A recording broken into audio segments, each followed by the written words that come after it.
Hey guys, welcome back. Today we're going to be talking about accuracy versus precision. So I know you may be thinking, why is there a dartboard up here, or a target board, whatever you want to call it. The point of this is to discuss accuracy versus precision. So these two things may seem very similar, but it's very important to note the differences between the two because they are two different concepts. So accuracy is pretty much how close to the known value are we, or how close to perfect are we.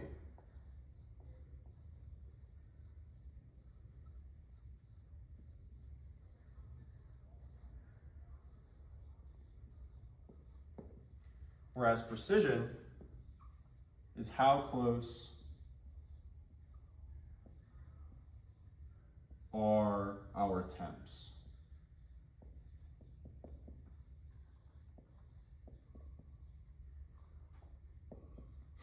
Right? So if we're talking about this in the terms of a dart or a target board, we can say that if we were to get 3 straight bullseyes, that would be 100% accurate. We got the bullseye every single time, just like that. But also we can say that if we missed the dartboard 3 times, that would be 0% accurate, whereas hitting the bullseye 3 times would be 100% accurate. But the cool thing about both of these is they're both very, very precise. They're highly precise. So both of these display high precision. Now, to explain this further, we're going to go back to our definitions. So accuracy, how close to the known value are we, or how close to perfect are we? So we're trying to be perfect by hitting the bullseye, right, in this case. So if we hit the bullseye 3 times, we're very, very accurate, displaying a high accuracy. If we miss the entire board 3 times, we're very, very inaccurate, so we're getting 0% accuracy. But on the other hand, precision is how close are all of our attempts. So all of our attempts were very close in this case, and so were they here, so we have high precision either way. Now looking at this from a different point of view, where if we had the same dartboard example,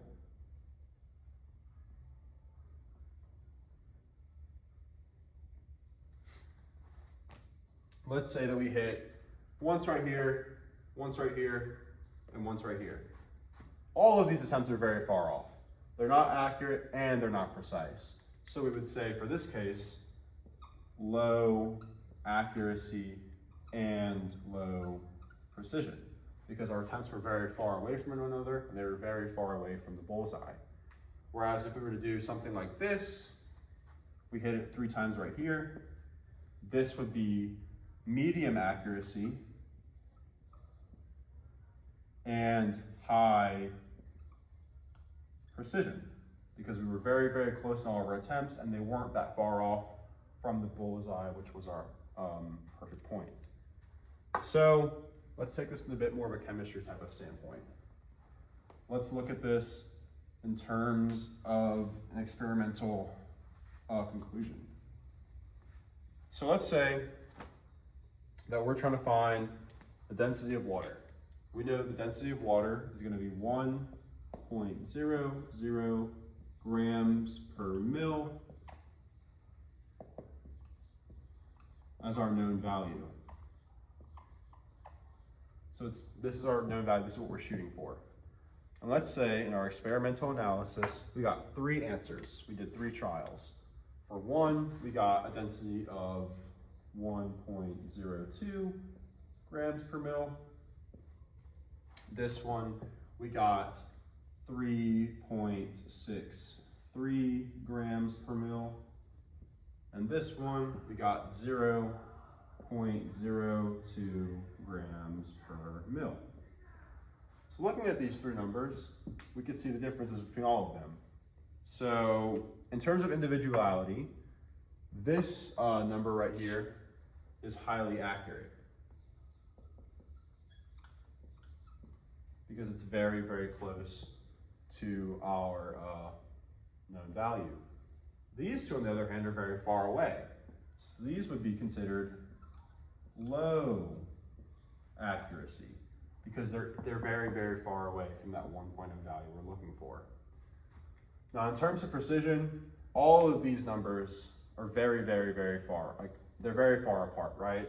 We have one that's pretty much 0, one that's 1, and one that's almost 4. So that we're gonna have low accuracy or low precision for all of these. Now let's do another example. Let's say we do the same exact experiment, and let's say that we get 1.02, 0.97, and 1.13. So looking at these three individually, we could see in terms of accuracy that this one is 2 away from 1.0, so this would be the highest accuracy. This one is 3 away from 1, so this is our medium accuracy, but it's still very high. And then this one is 13 away, so this would be our lowest accuracy. But still, again, very good in terms of the experiment. So looking at all three of these together, they're all pretty close. They're all within like a pretty much a 0.1 range. So together, we would say that all of these have high precision. So whenever we're talking about accuracy versus precision, it's important to kind of understand the difference between the two and knowing their definitions for what they actually are. Because if we're talking about things, it's kind of like a more subjective kind of topic.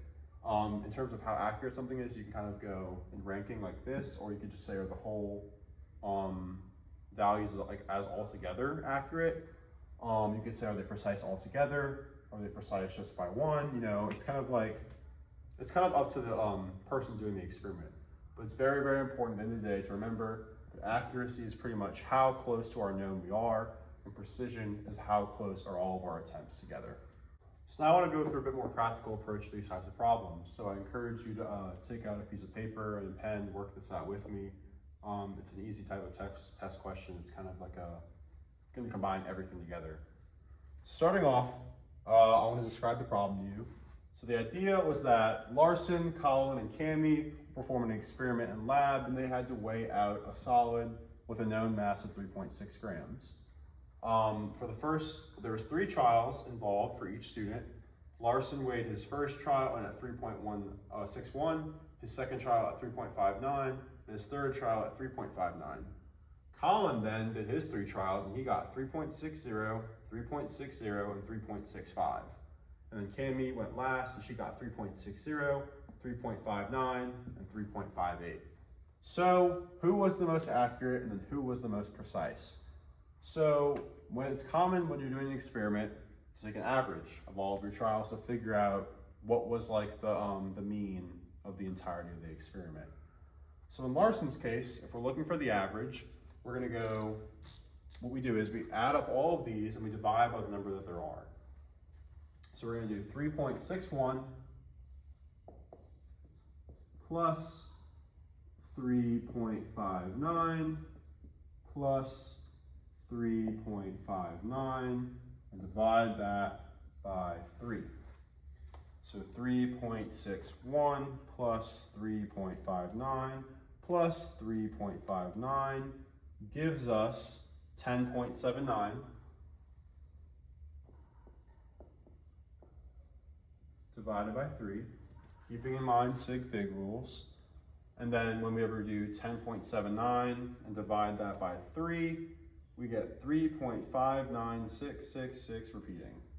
So we know that we're going to have one significant figure in this, so our answer would actually be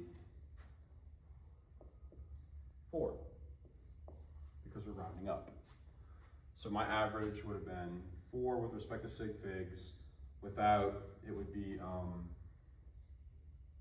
3.59 grams. So now we take a look at Colin's average. He had 3.60 plus 3.60 plus 3.65, and we divide that by 3, which gives us an average of 4 again, with sig figs, but in all reality, it's 3.62 grams. And then lastly, Cami went. She had 3.60 plus 3.59 plus 3.58. That gives us 10.77. And we divide that by 3, we get 3.59. With sig figs, with sig figs it's 4. Without sig figs is 3.59 grams. Now, taking a look at all 3 of these, we can see that with significant figures, all of these are exactly the same. So with significant figures, they're all just as accurate and they're all just as precise. So there's a flaw there. We have to have one person be more accurate than the other. So it's important whenever you're dealing with problems like this to consider, are significant figures going to help me here? Like include the answer with the significant figures and without, so you can see the differences and actually be able to make a best judgment call whenever it comes to something like this, because 4, 4, and 4 are all the same. So in terms of who's the most accurate, I mean, Colin was by chance, or by far the third. He got 3.62, whereas Larson and Cami were exactly the same. They are tied for first. So who was the most accurate? There's actually 2 most accurate people. It's Larson and Cami.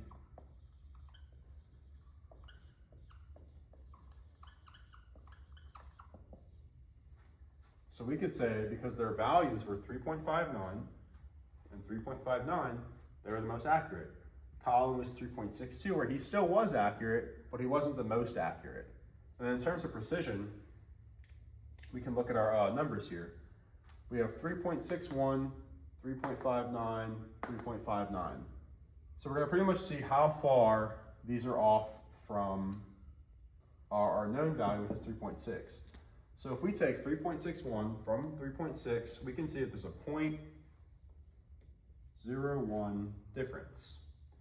3.59, 0.01 difference again. 3.59, 0.01 difference. So we know that in total we were 0.03 off known in total. Okay, moving on to Colin. We can see that he's spot on here, so there was no change in either of these, but this one was off by 0.05. So we do 0.05 here. So Colin was 0.05 off his known value. So automatically Colin's not the most precise.